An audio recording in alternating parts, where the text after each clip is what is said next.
तो साथियों आज की इसमें बताऊँ कि जीएस के मोस्ट इंपोर्टेंट एमसी जो कि काफ़ी वीआई होने वाला था। चलिए इस क्वेश्चन को देखते हैं। सबसे बड़ा प्रकाश की चाल सर्वप्रथम किसने ज्ञात की थी? तो सर्वप्रथम किसने ज्ञात की थी दोस्तों? तो रोमन होगा। राइट ऑप्शन बी होगा। प्रकाश की चाल सर्वप्रथम किसने ज्ञात की थी? तो रोमन होगा। क्वेश्चन नंबर 2 कह रहा प्रकाश की सर्वाधिक चाल किसमें होती है? तो सर्वाधिक चाल राइट ऑप्शन बी होगा, निर्वात में होती है। प्रकाश की सर्वाधिक चाल किसमें होती है? तो निर्वात में होती है। Option number D. Question number 3 प्रकाश की चाल किस पर निर्भर करती है? तो प्रकाश की चाल किस पर निर्भर करती है? तो अपवर्तनांक हो जाएगा। राइट ऑप्शन सी, अपवर्तनांक सी हो जाएगा। ऑप्शन नंबर सी हमारा राइट होगा। प्रकाश की चाल किस पर निर्भर करती है?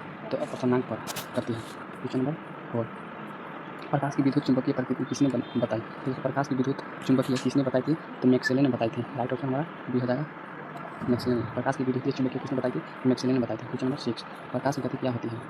सरल रेखाएं, घूर्णकाएं, वृत्ताकार, अवतरण। दोस्तों पूछ रहा प्रकाश की गति क्या होती है? प्रकाश की गति होती है तो राइट ऑप्शन हमारा सरल रेखीय हो जाएगा।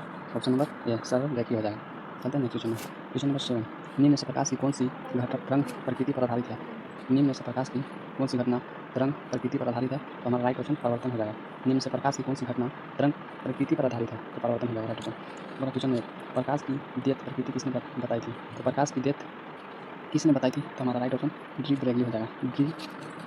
डी ब्रेगली ब्रेगली ने प्रकाश की देत प्रकृति किस बताई थी। चलिए नेक्स्ट क्वेश्चन में। क्वेश्चन नंबर परिवर्तन की घटना किस दर्पण में होती है? दोस्तों परिवर्तन की घटना किस दर्पण में होती है? तो दोस्तों समतल में भी होती है, समतल में भी होती है, उत्तल में भी होती है, अवतल में होती है। ये हमारा सही हो जाएगा। ऑप्शन नंबर डी परिवर्तन की घटना किस दर्पण में होती है? ऑप्शन नंबर डी हो जाएगा, समतल, उत्तल, अवतल में हो जाता है। क्वेश्चन नंबर 10 प्रकाश की घटना में आपतन कोण परावर्तन कोण बराबर होती है? दोस्तों क्वेश्चन नंबर कह रहा है कि प्रकाश की किस घटना में आपतन कोण परावर्तन कोण के बराबर होती है? तो परावर्तन कोण हो जाएगा। प्रकाश की किस घटना में आपतन कोण और परावर्तन कोण के बराबर होती है? तो परावर्तन कोण राइट ऑप्शन ये हो जाएगा। चलिए नेक्स्ट क्वेश्चन में। आवृत्ति किरण अभिलंब के बीच बनने वाले कोण को क्या कहते हैं? दोस्तों आपतित किरण, क्वेश्चन नंबर 11 में है आपतित किरण वो अभिलंब के बीच बनने वाले कोण को क्या कहती है? तब इसको आपतन कोण हो जाएगा। राइट ऑप्शन ए आपतित किरण अभिलंब के बीच बनने वाले कोण होगा आपतन कोण। राइट ऑप्शन ए जो कि आने वाली किरण जिसे आपतित किरण और सतह पर खींचे गए लंब अभिलंब के बीच बनने वाले कोण को आपतन कोण कहते हैं। दोस्तों इसको जो अभिलंब के बीच बनने वाले कोण को आपतन कोण कहते हैं। तो अभिलंब के बनने वाले लंब को आपतन कोण कहते हैं। क्वेश्चन नंबर 12 परिवर्तन के कारण प्रकाश में कौन से गुण परिवर्तन होता है?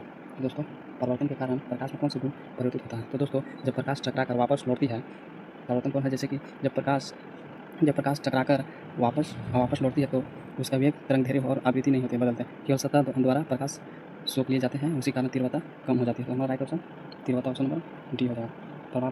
परिवर्तन के कारण प्रकाश के कौन से गुण परिवर्तित होता है? तीव्रता हो जाएगा। चलिए नेक्स्ट क्वेश्चन नंबर 13 शुक्र ग्रह का चमकीला दिखने का कारण क्या है? तो दोस्तों शुक्र ग्रह का चमकीला दिखने का कारण क्या है? हमारा राइट ऑप्शन है हमारा परिवर्तन। दोस्तों परिवर्तन का शुक्र ग्रह में, जैसे कि शुक्र ग्रह में वायुमंडल में घने बादल होते हैं जो कि सूर्य के प्रकाश बड़ा हिस्सा होता है और जिसमें बहुत चमकीला दिखाई देती है, जिसमें हिस्सा परिवर्तित कर देते हैं, जिसमें वह बहुत चमकीला दिखाई देती है, इसी कारण हमारा परिवर्तन हो जाएगा। शुक्र ग्रह का चमकीला दिखने के कारण का परिवर्तन हो जाएगा।